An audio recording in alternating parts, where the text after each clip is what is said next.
Assalamualaikum warahmatullahi wabarakatuh.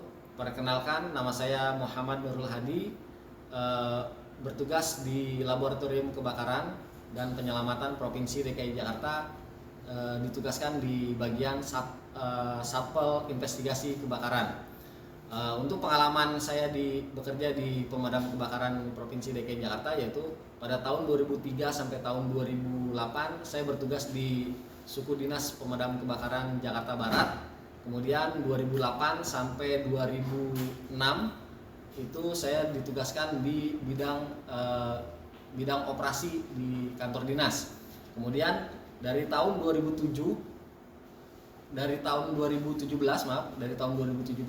sampai tahun 2020 saya ditugaskan di Sudin Pemadam Kebakaran Jakarta Selatan. Kemudian dari tahun 2020 sampai dengan sekarang saya ditugaskan di Satuan Pelaksana Investigasi Kebakaran di Laboratorium Kebakaran dan Penyelamatan. Terima kasih. Baik, berikut saya akan mendemonstrasikan prosedur koordinasi dalam pemeriksaan bangunan gedung rendah dan menengah. Pagi Pak. Selamat pagi Pak. Ya. Bisa dibantu Pak? Ya, perkenalkan nama saya Muhammad Nurul Hadi. Siap. Di Dinas Pemadam Kebakaran. Siap. Siap.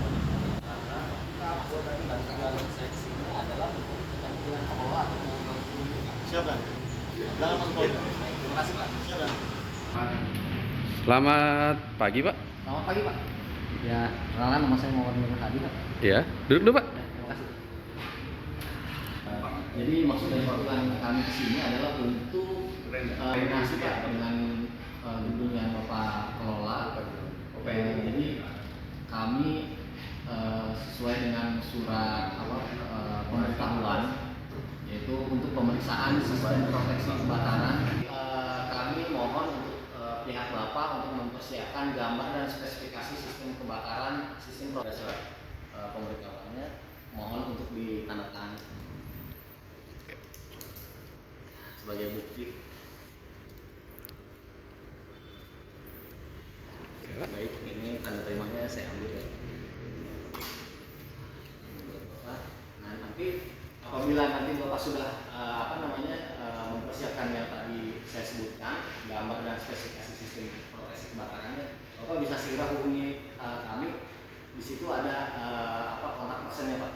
Oke, Pak, siap, Pak. Nanti apabila sudah kami siapkan semua persyaratannya, akan kami hubungi pihak Bapak kembali gitu. Ya, terima kasih banyak Pak sebelumnya. Oke, terima kasih. Ya, terima kasih.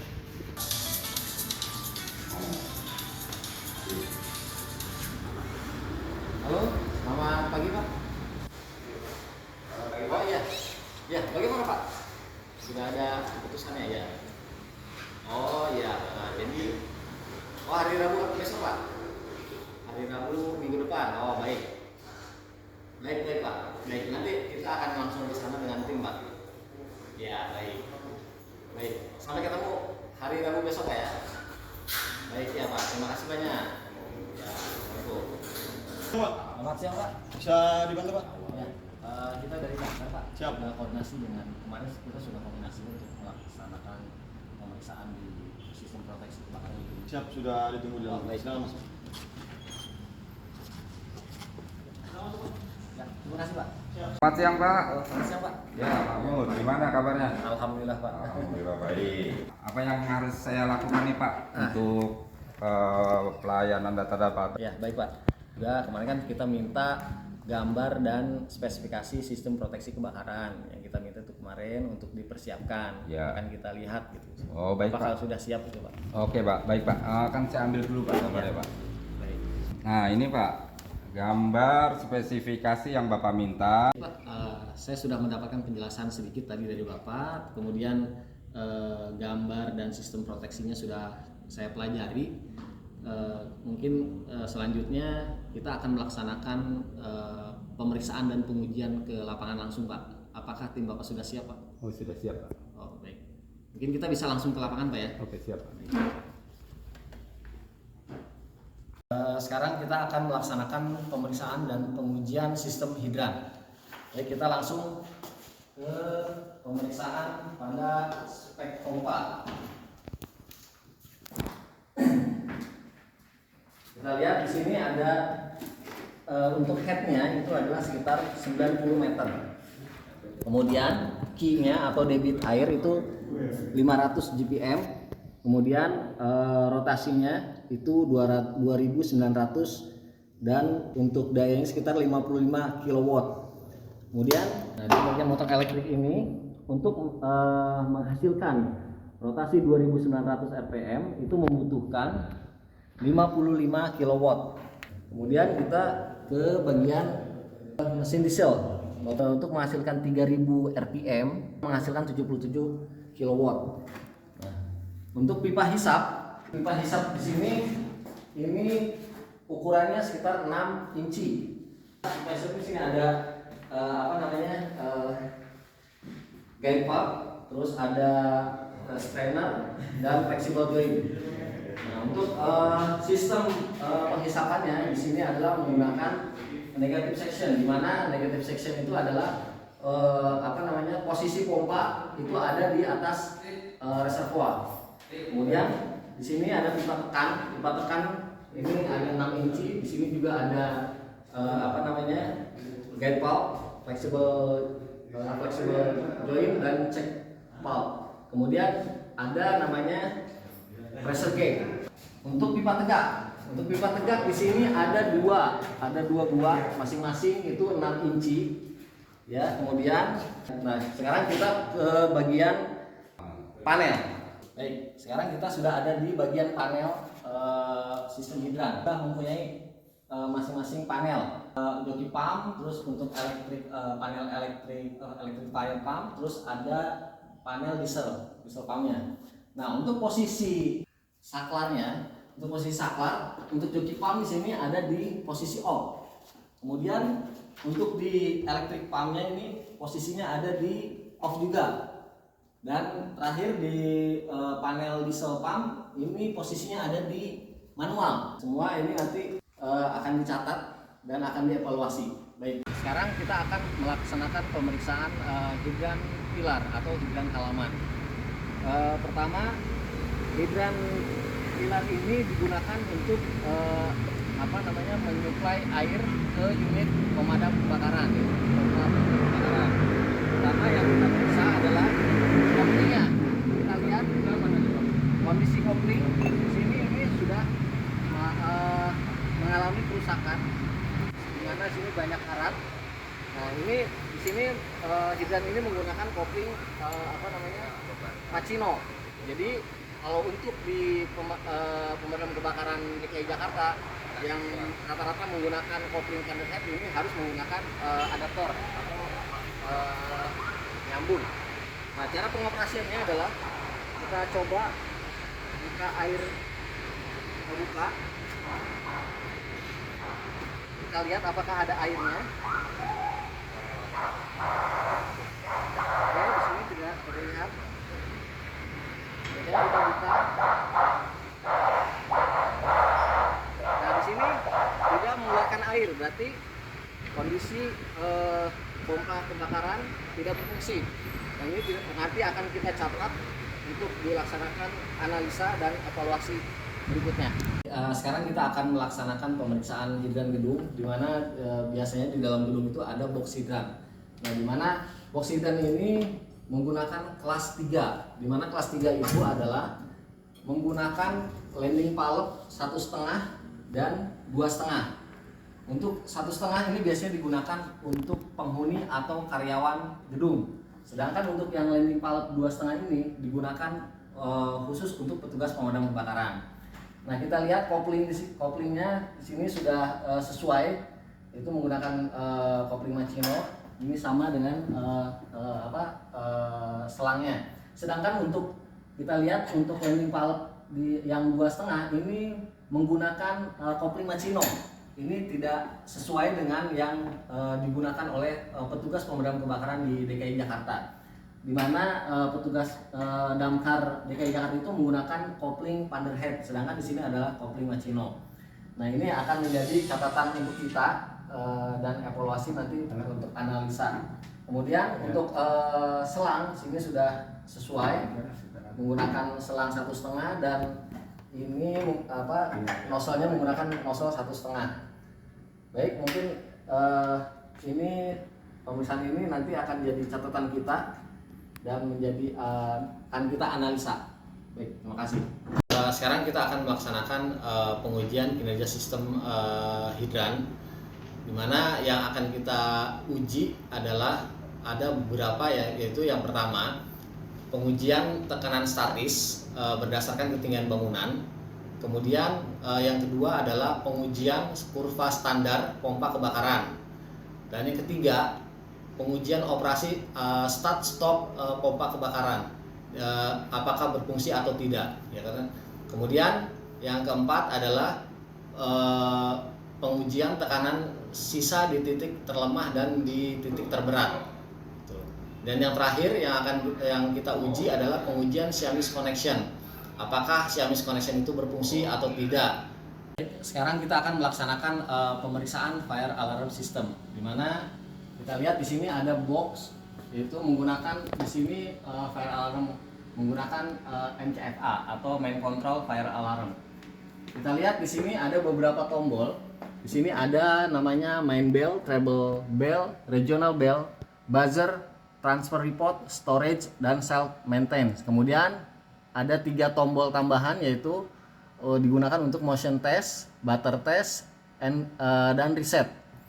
Nah, kita lihat di sini ada lampu indikator berwarna hijau, artinya fire alarm ini berfungsi dengan baik.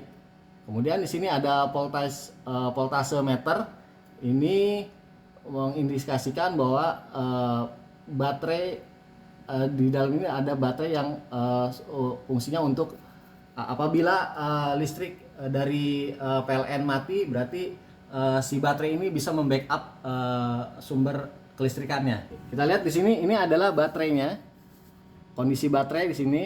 Ini bisa kita tes apakah baterai ini berfungsi atau tidak dengan cara kita matikan tombol di mana kita mematikan kelistrikan dari PLN. Oke, kita lihat di sini indikator lampu masih menyala, kemudian voltase meter juga masih berfungsi, berarti di sini kondisi baterai ini masih bagus dan masih bisa digunakan. Oke, nanti dari hasil pemeriksaan ini kita akan catat dan kita analisa, kemudian kita akan evaluasi. Baik, kita akan lanjutkan pemeriksaan fire alarm atau sistem fire alarm, di mana di sini ada namanya fire alarm jenis push button. Jadi apabila kita tekan, ini harusnya kalau fire alarm ini berfungsi dia akan berbunyi. Kita coba ya. Nah, ternyata tidak berfungsi. Bila fire alarm ini berfungsi, ini akan mengeluarkan bunyi dan lampu ini akan berfungsi, akan menyala seperti itu. Kita lanjutkan ke pemeriksaan heat detector. Nah, di ruangan ini ada heat detector dan ada smoke detector. Heat detector ini jenisnya adalah ROR, di mana dia ada perubahan suhu.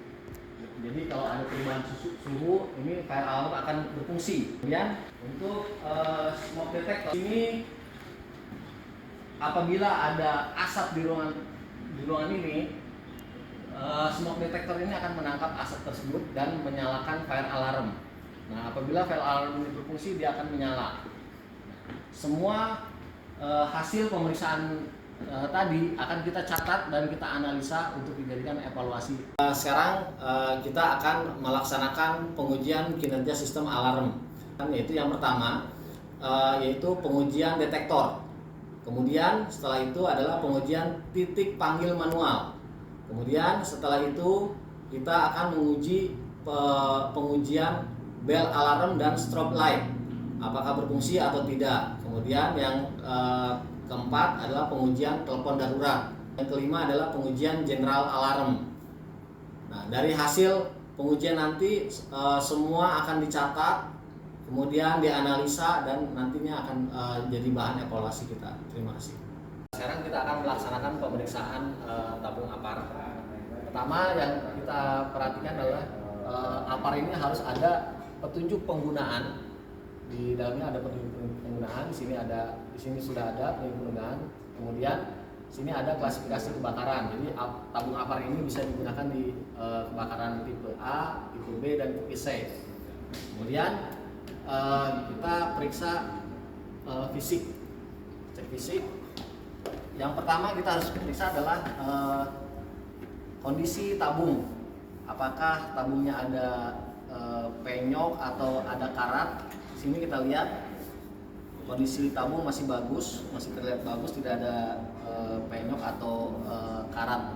Kemudian kita periksa kelenturan noselnya, apakah masih lentur atau di sini ada retakan-retakan. Ini kita lihat masih bagus, masih lentur dan berarti masih bisa digunakan. Kemudian yang selanjutnya adalah kita periksa manometer.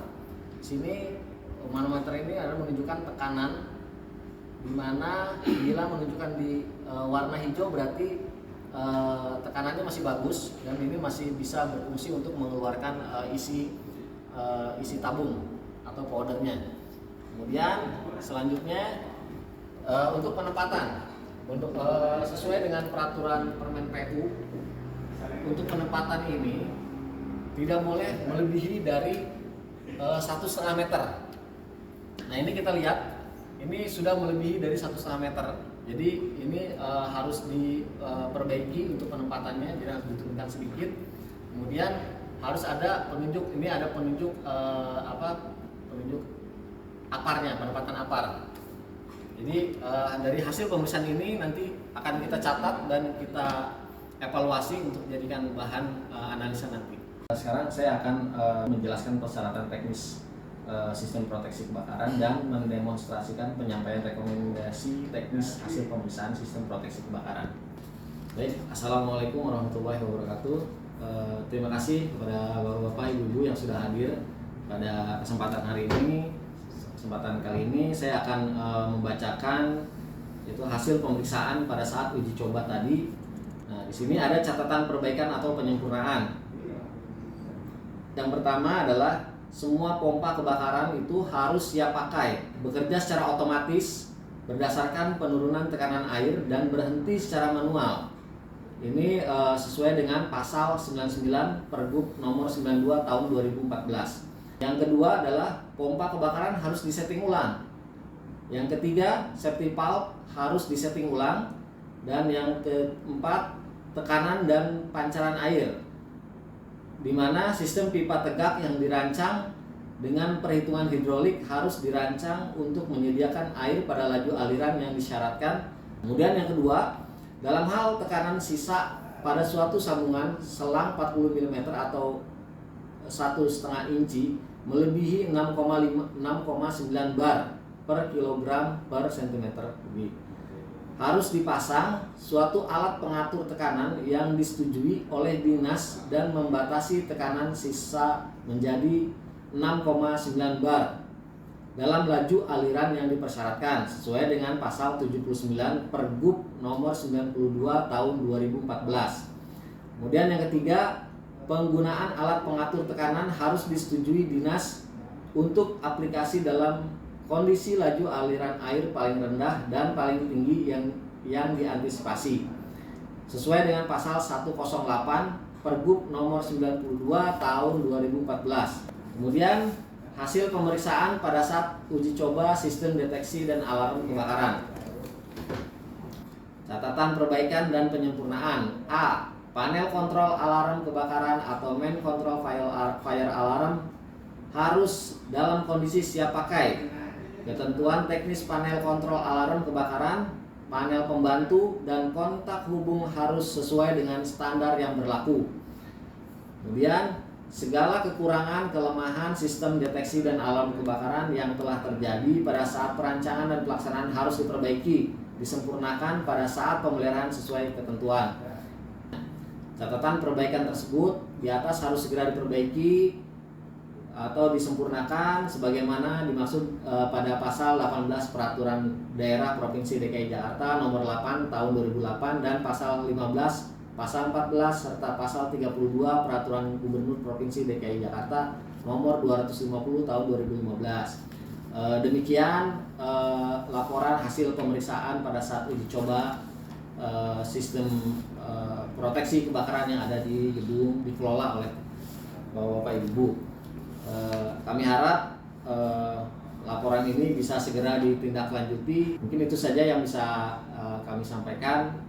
Wabillahi taufiq wal hidayah. Wassalamualaikum warahmatullahi wabarakatuh. Sekarang saya akan coba mendemonstrasikan penyuluhan pencegahan kebakaran kepada masyarakat dan pembentukan serta pembinaan relawan kebakaran. Assalamualaikum warahmatullahi wabarakatuh. Pertama-tama saya mengucapkan terima kasih pada bapak-bapak dan ibu-ibu yang sudah hadir pada kesempatan hari ini, di mana pada hari ini saya akan melaksanakan penyuluhan tentang bahaya kebakaran. Kemudian yang kedua adalah akan ada pembentukan relawan kebakaran dan sekaligus pembinaan relawan kebakaran. Yang saya hormati Bapak RW yang sudah hadir pada kesempatan hari ini, dan yang saya hormati Bapak Ketua RT yang sudah hadir juga di sini, dan semua tokoh masyarakat yang hadir di sini. Baik, pertama, kebakaran di Jakarta ini cukup tinggi, terutama dari listrik, kemudian dari kompor dan gas. Nah, dari tiga ini yang paling dominan di Jakarta itu. Sedikit solusi mungkin ya, cara penanggulangan kebakaran apabila terjadi kebakaran listrik, gas, dan kompor. Kebakaran yang diakibatkan oleh listrik itu diakibatkan oleh kabel listrik yang sudah lama atau instalasinya kurang bagus. Nah, itu biasanya sering terjadi kebakaran akibat yang tadi saya sebutkan.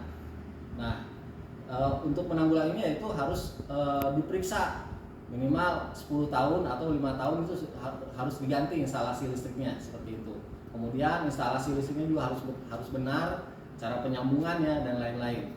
Kemudian apabila terjadi kebocoran gas, itu bila Bapak Ibu mencium bau gas, itu jangan dulu menyalakan kompor atau menyalakan listrik, itu bisa mengakibatkan kebakaran. Apabila Bapak Ibu sudah mencium bau gas, lebih baik dibuka dulu ventilasi udara, jadi supaya udaranya itu bau gasnya keluar lewat udara tersebut.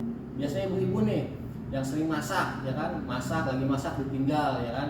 Nah, tiba-tiba si apinya udah naik ke kompor atau ke masakan. Nah, itu masakan udah kebakar, biasanya ibu-ibu itu panik. Nah, dari panik itu biasanya si panci atau apanya sudah terbakar disiram. Bila itu udah ada si panci ini terdapat minyak, disiram dengan air, itu malah tambah besar kebakarannya, seperti itu. Mungkin dari situ ibu bisa menanggulanginya dengan menggunakan apar, memadamkan apinya bisa menggunakan apar, atau apabila tidak ada apar di rumah ibu, bapak-bapak, ibu-ibu bisa menggunakan karung basah atau selimut atau apapun, kain yang agak tebal itu dibasahkan, kemudian diselimuti ke api tersebut. Nah, itu bisa juga seperti itu. Atau misalnya ada tumpahan minyak yang terbakar, itu bisa pakai pasir, disiram dengan pasir gitu, bila tidak ada tabung apar. Mungkin itu yang bisa saya sampaikan pada kesempatan hari ini. Nah, berikutnya saya akan mengusulkan atau membentuk relawan kebakaran. Ini pembentukan ini sesuai dengan keputusan Mendagri nomor 364.1/306 tahun 2020 tentang pedoman pembinaan Redcard. Nah, salah satu tujuan pembentukan Redcard ini adalah sebagai peran serta masyarakat dalam penanggulangan kebakaran, seperti itu. Nah, nanti dalam pembentukan ini kita coba bentuk ketua, kemudian ada 3 regu, yaitu regu pemadam dan penyelamatan, kemudian ada regu penyuluh, dan regu komunikasi dan informasi. Baik, mungkin itu saja yang bisa saya sampaikan. Nanti Untuk pembentukannya nanti untuk nama-namanya akan kita serahkan ke Pak RW dan Pak RT. Itu saja. Wabillahi taufiq wal hidayah. Wassalamualaikum warahmatullahi wabarakatuh.